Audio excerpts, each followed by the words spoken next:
مع كامل احترامي والله لماما ولكل حد بيقول الكلمتين دول، بس يعني الناس دي مش مجربة. يعني ايه واحدة مريضة وجالها مرض بيسبب لها ألم مزمن؟ انتوا عارفين يعني ايه ألم مزمن؟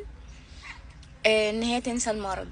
لا، ولاقي ناس كتير يا جماعة ينسوا المرض وتعايشوا معاه وعادي يعني عادي ايه؟ عادي ايه؟ هو احنا عندنا صداع؟ يعني ده الصداع كمان ما ينفعش يتنسي.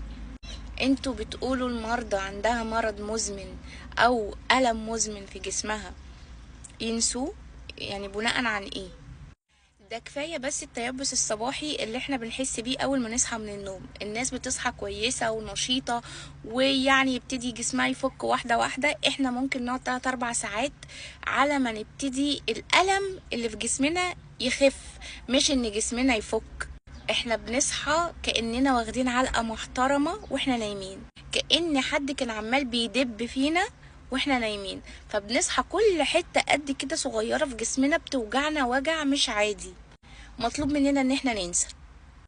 المشكلة انه ناس كتير بتقول كده، يعني كل حد عنده المرض ده يقولوا له حاول تنسى الألم وحاول تتعايش معاه وصدقني لو فضلت مركز مع الألم هيزيد عندك والمرض هيكبر معاك وهتفضل في دايرة ومش هتخلص. لا والله انا احب اقول لكم انتوا اقعدوا ساكتين بقى شوية، نقعد ساكتين عشان احنا مش فاهمين كم المعاناة اللي الناس دي بتعانيه.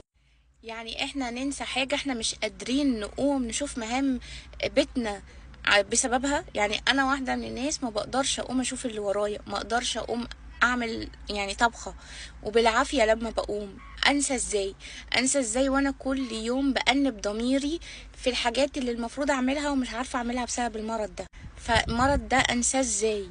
يعني انتوا وصفولي كده.